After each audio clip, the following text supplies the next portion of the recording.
This podcast is for entertainment purposes only. The following will contain strong language, adult themes, and Mara. Listener discretion is advised.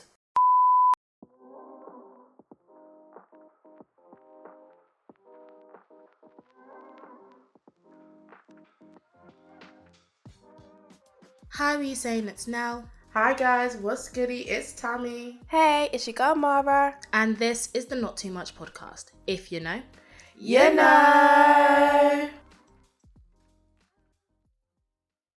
Okay, so this topic is a bit of a callback. Because I actually mentioned this topic idea in another episode. I can't remember. When? Get them to listen to the whole podcast and they'll find it. Yeah, they'll find it. Like, we're not going to tell you. Like, go and do your research. We were talking about something, and I was talking about how a lot of these TikTok guys, it's early morning. It's 6:30. You have an aversion to the word TikTok today. I've struggled with it. You'll hear in the promo break, but the TikTok girlies, we're starting to kind of shit on people who buy from fast fashion brands, saying you should shop ethically. Even though they have TikTok shop. Ooh, because clock it. The hypocrisy is there. Yeah. Okay. Now, I have a general topic to talk about. Okay. The demonization of fast fashion. What a statement. What a question. Now, I'm going to start off because my original point was, and then branch out. My original point was, fast fashion, horrific. Yeah. Okay. Working conditions, little exploitation. Pay. It has all the makings of everything that's bad about capitalism. Fast fashion. However, the people who buy from those fast fashion outlets also tend to be exploited by capitalism as well. I've said already exactly. I'm saying this like, you can't always come from a place of superiority when you have these discussion topics, because I've said in the past episode, a lot of us are pawns in companies' games. We're pawns in capitalist games. And the thing is, like, I think when people tend to take such a hardline stance against fast fashion and being like, you know, rather than like demonizing the people, not the people producing it, but the companies that are upholding it and like mass producing it, coming for the consumers, sometimes it can convey like an ignorance of people's economic status we and are like poor. how accessible it is. We are in a cosy lives. We're poor. We're in a cosy lives. People are living in poverty. So I think you need to apply a little bit of thought when talking about it. But because realistically, some of your thrifted items look ugly. Oh. Yeah. I was going to say sustainable fashion is not affordable. Yeah. And the may I say also, without calling out certain brands, the material on some of your sustainable fashion, paper. The thing, this is the thing. I think it's become an aesthetic. And fair enough. If you can sustainably shop, and when I come to the place where I have the cash and the funds, I will sustainably shop. Yeah. And I'll buy for quality. But I'm also realistic. And usage. But if you are the average person, you can't do that. You can't. Like, one, it's not that accessible, money-wise or actually just physically. Like, does everyone have the time to scrounge around like thrift stores? Because it's also research driven. I'm so sorry. Companies will lie to you and will convince you that their products or their process is more sustainable than it actually is. So I just feel like it's a lot more that goes into obviously committing to a sustainable consumer lifestyle than people actually take credit, like actually give consideration to. Sometimes we just need something next day. But some of these things don't always come next day. I know it's fast fashion in the sense of production, but not like all of it's coming that quick. But I mean in terms of accessibility, I know what you mean, not probably literally like next day, but just like a quick turnaround. Sometimes you do need it the next day. Do you know what I feel like a villain for doing sometimes? What? It's not necessarily fashion, but in terms of like fast consumerism, Amazon same day delivery, I feel like such a absolute like using Amazon makes me feel like a villain. I feel like a dickhead. Hello. If you didn't know, this is an early morning recording, so my alarm's going off. 6:40. My alarm's going off when I'm supposed to wake up. Do I actually wake up? That's a different story. But yeah, I think in general, when that's the thing about all shopping, or as you said, like fast consumerism. There is a level of guilt. 100%. But don't pile on someone's guilt when they can't do Thank anything you for about highlighting it. that now. I think people need to understand, just because your situation doesn't align with your like abilities to be able to make certain choices at that time or go with certain providers, does not mean that there is an absence of guilt. People buy these products, but they're at least, like you've just communicated now, you say when you have the funds to, the resources. So when things are aligned in that sense, you would make those choices because that's a desire of yours to do, but it's just a different situation right now. And also sometimes it's like something is convinced to be sustainable and it's really not. It's almost like how... I told you. No, it's almost like how everybody makes us all recycle, and then I see the bin men putting it all in one bin. You know? That's when I remember when I was a child and I first saw that and I was like, make it make sense. I said, why does Cardiff have 75 bins to put it all in one? Put a location on it. No, it's so true. To put it in one, just one thing, just tips it all in. I said, these damn seagulls that are attacking me that I'm trying to save on a daily basis. Some of them need to... Never what did mind, you say? Never mind. Ooh. All I'm saying is some of them need to be pardoned. Some of them need to get a good bollocking. Some of these gulls gonna meet you outside on the corner. No, because they are. I'm walking out. Sorry, this is changing to a completely different topic, Yeah. but let's talk about the seagulls in Cardiff specifically. They're mad. The It's seagulls crazy. near where I went to school just used to come into the school playground, get your food, and for the leave. scraps from But they would not lunchtime. come to you. There was almost an acknowledgement that the people were there, like they would mind the business. We habitated Yeah. in this space. And in Cardiff, I just like corporate Erin. You know what I mean? and I love her swallow. No, but now when I'm coming to Cardiff, I'm actually having to fight these seagulls with my bare hands. You know? It's true, but because- that speaks to also how the city's being kept at its current time. Oh God. Ooh. Cardiff Council were coming for you. I know. I'm sorry. You know, I'm on my year abroad, so I can afford to dip in, dip out, and say my piece. You know, Not for long. Oh, because you're coming back. Yeah. and you man will be coming to visit me. Don't worry. Yeah, but we ain't gonna be here Visit. forever. Yeah, visit. Leaving. No, sorry. I have to stand for something. I'm so sorry. It's frustrating. The state of how trash is just everywhere, and these seagulls are on a mad one anyway, and now they feel so impassioned about all the food and rubbish that they're seeing that they're attacking us. Well, here's the thing though, let's actually get into it because this is a good point to jump off on. At the moment there are bin strikes in at least where we live in Cardiff, right? Think about the economic state of the world. What did Jaden Smith say? Something. What? I just want to talk about the... I don't get on with these youth, man. Like, I just want to talk about the economical state of the world. let's really talk. Like, people can't afford things. People are striking. People are fighting back. So when it comes to buying sustainably, whether that's with fashion, whether that's with food, because of this whole organic food push, whether that is with your like Amazon purchases, whatever. Please, before you do your think pieces, before you pressure people to buy sustainably, please think about the fact that people cannot. Maybe if they could, they would. Maybe pressure. and what will be the point? government. I've seen in certain shops buying organic food just to put in a plastic bag. Oh. And like the kind of gimmick of reusable. You know people aren't going to reuse. Exactly. Yeah. I've just opened your damn cupboard when I had to go to Tesco the other day to go. Well, we actually do. We use our bags You because we have a reuse whole them, drawer. but there's a lot of them, which means it's not only one bag or like a couple of bags that a person will use time and time again. That cupboard's full. And also like talking about recycling, most things aren't recyclable. Yeah, you check the packaging and it's like, no. And They there's a say- confusion as well. They have like 50 million different bins because they can't decide. Not they can't decide, but like almost like it's like you can't just assign one thing to one bin or it's not clear. Oh. Also, a lot of things will say they're recyclable, but they're only recyclable at large supermarkets.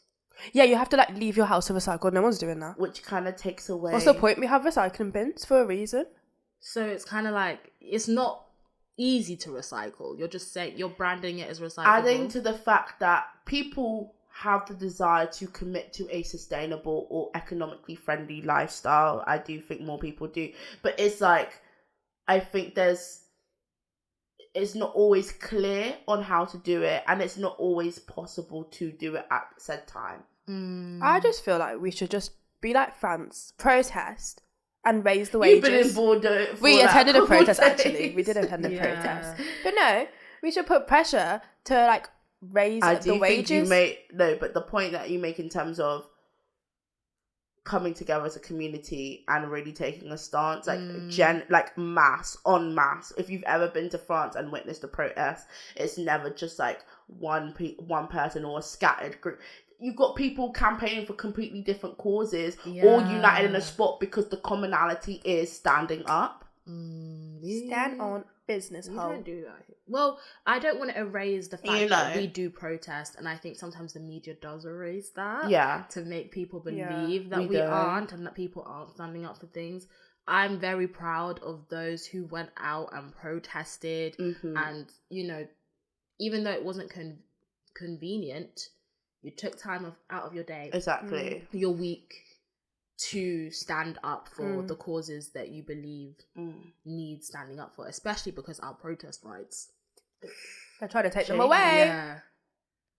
And also the country's just approach to issues that tend to concern us in general, just kind of the whole like stiff upper lip mentality and just kind of getting on with life. No. She said no. If something is wrong, take a stand. I'm so sorry. Which is why we're taking a stand against you TikTok girlies. Yeah. Ooh. Wait. I love the way you sectioned that up. What? She said, you TikTok girlies. It's because we're trying to also, realistically, how can you say that anything about TikTok, like on TikTok, when you have TikTok shop? You know how many adverts I see in the bio? And Amazon storefront. How many of these people got an Amazon storefront? So many. But like, come with me to thrift shop. Shut up. Like, come on. Let's be so real. We've got to get a sewing machine as well on top. Listen, I know people who thrift and they don't just pull the items off the rack and then just put them on. Yeah, because they don't fit. Got to do the extra expense. Yeah. Also, download. Thrift shops used to be for people who couldn't afford to buy at normal department stores. Gods. But now you're going in and you're taking actual clothes that could be for people who need them. Literally. And you're saying that's a step, which is like, I get it, but like the whole point of charity shops and thrift stores was for the working class. Going into Oxfam, pulling clothes off the rack, and now you're sewing it up to wear. And then you're selling it on Depop. No, it's like we're romanticizing like buying stuff that are for people who can't afford to actually buy clothes. Exactly. Like, come on, guys. It's a sick world we live in. So what you think is your think peas is actually really fucking ignorant. Exactly. LOL. And we love to tell you. And we look, you've heard us here on the pod before. We call ourselves out 100%. Ignorant, but come on now. You won't see us on TikTok shop. That we're on TikTok shop. Yeah, actually, let me not say that because you might. Before we are. Yeah, because then they'll pull up this soundbite. They'll say, "Was this you? This you?"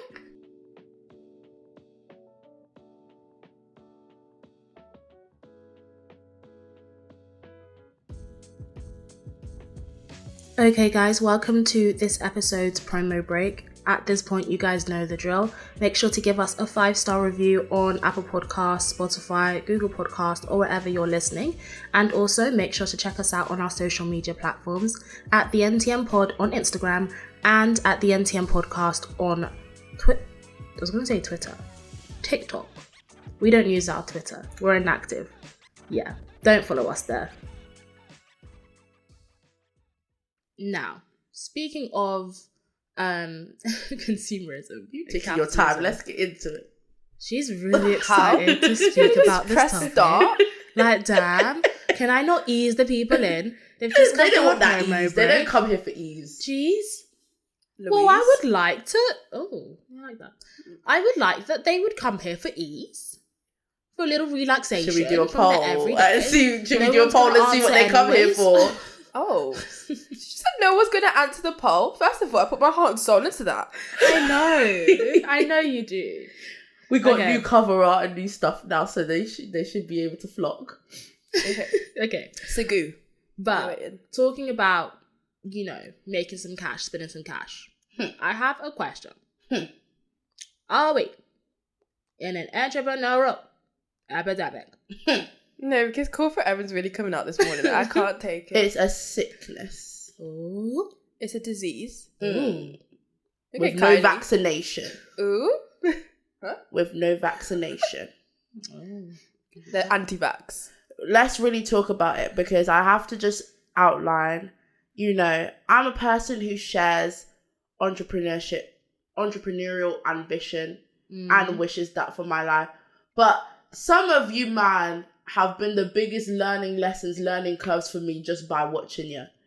Also, I want to add, it's probably because I don't see a lot of you as entrepreneurs, if I'm really talking. Some of you guys are hustlers and scammers. Some of you guys are street rats and scoundrels. Shout out to Prince Ali Aladdin, okay? Aww, but he won in the end. Okay. But no, I think what I feel like is there's a massive absence of, number one, business ethics, consideration for customer service. You man don't care about your customers. Who gonna buy your damn product? You know what? Mine's not even that. That's not the issue I have. Oh, I wasn't finished, but you can hop in. Well, damn, you want to keep going? It's not just two things that has got my issue about this, but yeah, keep going. I just don't think, like, just because you're good at something doesn't mean you need to have a business. It's the willingness to turn everything into I don't want to get too on somebody and say, like, oh, you shouldn't try and turn things into a trade if that's something that you enjoy, but like everything everything to make money off everything. Keep going, Ma. She's looking around for me. But okay, can I say something? Yeah. Hop in. I think the reason why I think we're in an entrepreneurial epidemic is because people can't rely on their full-time jobs anymore. And so you have to use whatever, like, tiny little slither of, like, interest and passion to make money on the side. But I think that's causing, like, I'm not necessarily blaming the people at this point, because at first I was like, come on now. At first I had no issue with it, especially, like, during COVID. I was like, but as I think I'm getting older, I'm starting to realize, like, oh, you actually can't survive off the average annual salary. So it's making sense why everyone is starting. That's why I call it an epidemic. Everyone needs a side hustle to supplement their living costs. Need a side hustle, but don't be a hustler. Well, the issue is, poverty breeds hustling. Like, we have to be real now. And it's not, and people need to, I want to just wake something up. Being an entrepreneur or getting into that line of work is work. It's not just to feed a lifestyle. That's what I differentiate with some of you man out here. Like, some of you man just want to be able to take money off something that you're doing and to feed a lifestyle. You're not actually considering this as a job. A multiple income is a result of work, a job. It's to come from that. So that's a lot of my issue goes, yes, it comes into the ethical side of how things are conducted. That's how, like, where my blood pressure rises. I'm trying to cool it down. These days. It's getting a bit heated. It is getting a bit heated. Yeah. Oh. I mean, Myra, what do you think? Jesus Christ. What do I think? I don't know. I understand what you're saying. I do think poverty does breed hustling. But at the same time, like, you're hustling people who are also in poverty. Like, damn, we all need a buck or two, but fucking hell. Like, we're actually getting scammed sometimes. I think that mindset breeds people to create businesses but only focus on the monetary side of business, not the customer service. Which I feel like if you want it to be sustainable, you kind of need both. Well, yeah. I think my concern is when things burn out really quickly. Yeah. Like, you have one like your capital's gone like that. Not necessarily. Like, a lot of people cycle through many different business ventures, and I get that because sometimes it's a trial and error process. But sometimes it's like, is it for you? Like, are you aligned with this project? And I genuinely feel like sometimes you need that intrinsic motivation for anything to go past inception. And a lot of people don't have that because, as Mara said, you're focusing on the monetary side, which I completely understand because we all need money. I get that. But when it becomes only about the money, you start to, as Tammie has mentioned, you start to cut corners, and then you start to not have the greatest customer service. And then you put people's lives at risk as well, depending on what type of product you're selling. I can't believe how many times I've come across, especially by way of social media, people's brands like for skincare as well, and for things like that are almost like either absorbed by your skin or ingested. People just cutting corners, not getting things approved, selling it in such like illegal ways, but in just like really, really overt ways. Like, it's like just because like obviously there's that need to make a profit off what you're doing. I do think though, I think there's a difference between a side hustle and a business. I feel like a lot of you should probably maybe categorize yourself in a side hustle, not that makes you any less, but just communicate that this is a casual thing on the side. For example, if you do hair, but you're not like, if you don't want a salon or anything like that, you just want to like do hair and stuff like that, make it like, communicate that it is a casual vibe, that you're just doing this on the side, because don't make it seem like you're a business and I turn up and it's like in your house, which is nothing wrong with that, but in your house and it's like definitely a side thing that you do. Like, communicate that, because I feel like people's expectations, as long as people's expectations are met, then it's fine. Do you know what I mean? A business, I think, is very different to a side hustle. Yeah, I can see that. I also think, like, I go back to my point of knowing whether you're doing this because you have a particular goal, ambition tied to whether it's a side hustle or business and like the product that you're actually trying to put out there, or whether it is just literally a certain lifestyle that you want to emulate. Because I always see these kind of day in the lives of being an entrepreneur and this kind of platforming of entrepreneur lifestyles and like, you know, how you're conducting your business, like a very performative looking aspects of that work. And I think with anything with social media that's very visual, people can gravitate to it and want to like almost give off that same energy and give off that same vibe without knowing what goes into it behind the scenes and stuff like that. It's not just for a look. To be fair, I don't really mind that. Like, I don't mind if you want to just have like, if you want a certain lifestyle or like you're trying to pertain to not a certain at the lifestyle. Sacrifice of like the actual business though. For me, yeah, I know. That's what my point is. Yeah, I get that. I don't mind the lifestyle bit. I'm just like, if you're gonna be a business, and if you're gonna be a side hustle, that's be a side the thing. hustle. Because they're trying to tax side hustles, and I don't think that's right. Oh yeah, they are. That new law, I don't think that's right. That's why I'm like, we need to differentiate. Because how are you gonna tax a side hustle when people are trying to make multiple incomes versus a business? Do you see what I mean? Yeah, I can see that. It's definitely a in the best way possible. Yeah. I don't think this is a negative thing. I think there's a root issue here, and it's because people are not making enough money from one thing. And so people feel compelled to make money off everything. And as we don't do very well, I think, as a society sometimes, because we definitely uphold this grinding culture and just hustling sometimes by any means. So I, you know, again, this is just like, I know I can get quite impassioned about the subject, but I think it's just because of my frustrations with certain things, but at the same time, there's a larger issue at hand about people's income just off one job not being enough to support their own living conditions and their own lives.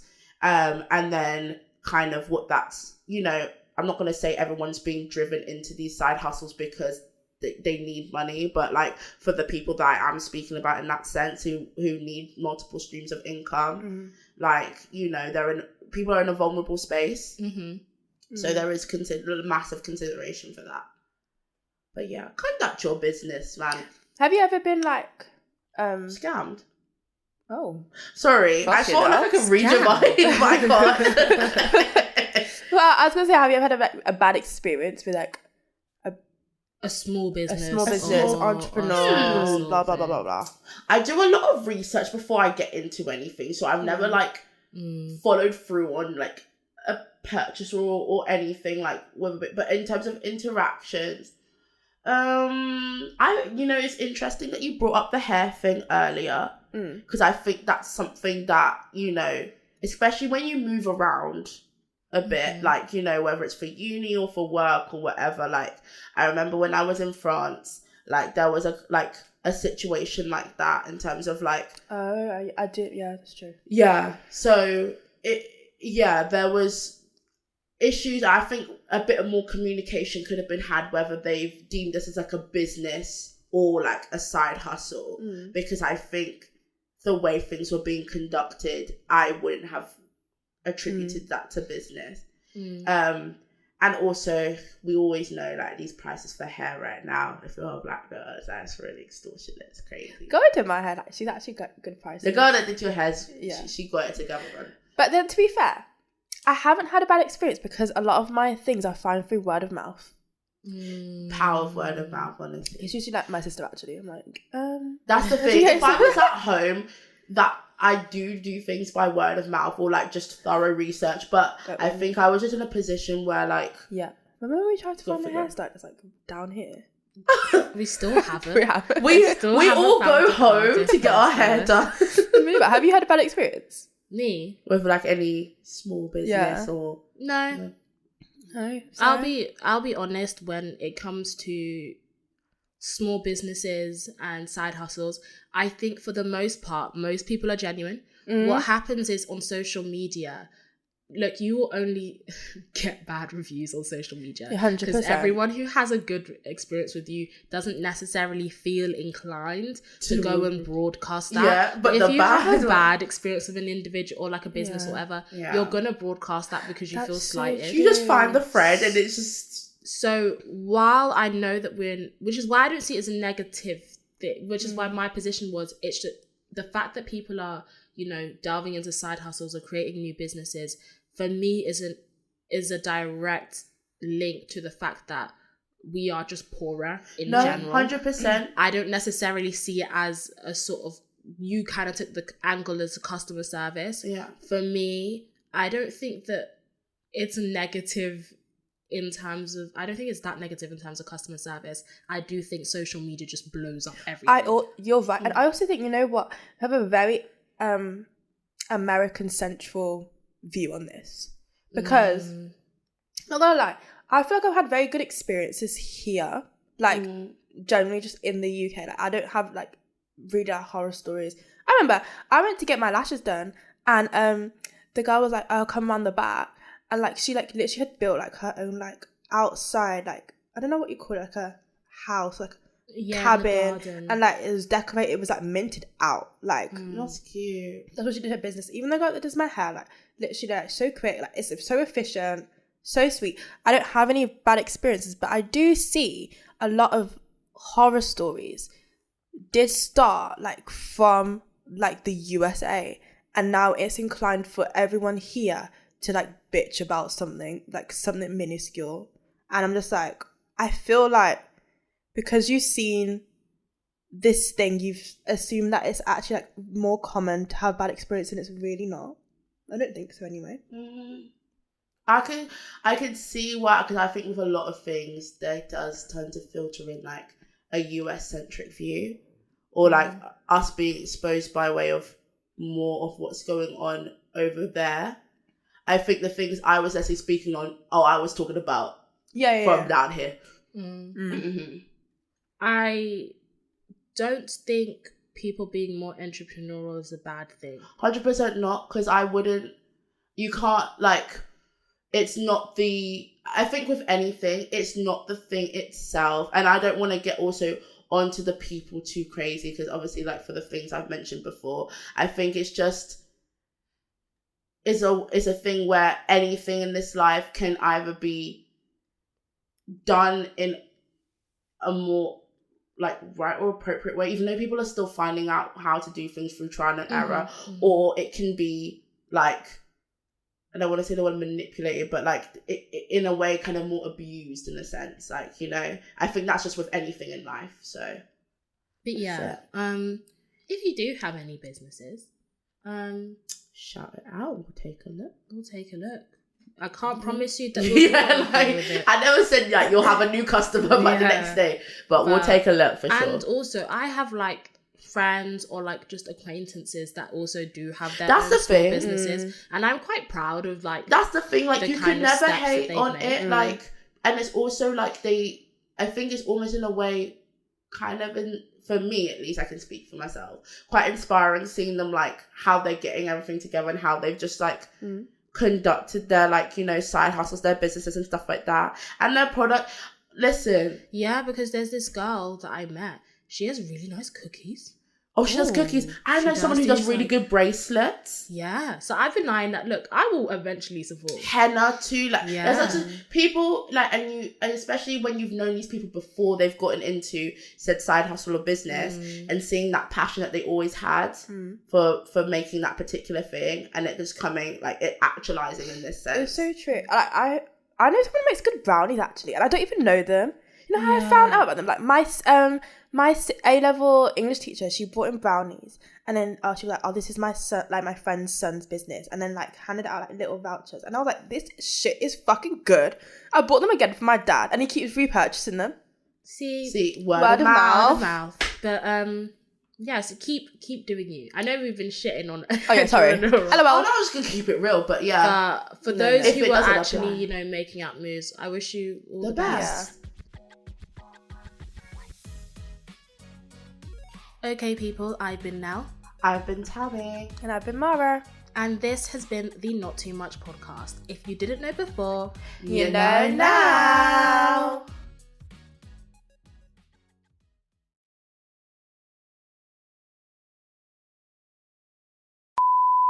Ba-dum dum dum dum. Ba-dum dum dum. Let's take it slow. Ba-dum dum dum. Keep it chill. Ba-dum dum dum. Let's take it slow. Ba-dum dum. Keep it chill. Ba-dum It's the dum morning. dum. Ba-dum dum dum. Good morning. Ba-dum dum dum. Ba-dum dum dum. Good morning. Ba-dum dum dum. To you. Ba-dum dum dum. Good morning. Ba-dum dum dum. To you. Good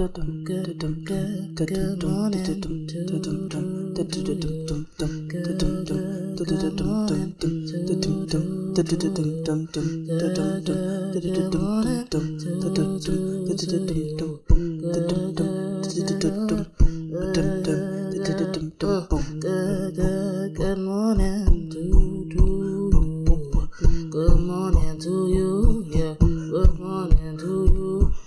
Good morning, good morning, good morning to you. Oh, good evening. Oh, good afternoon. Wherever you are, good afternoon, morning, or evening too. Ooh. Mm-hmm.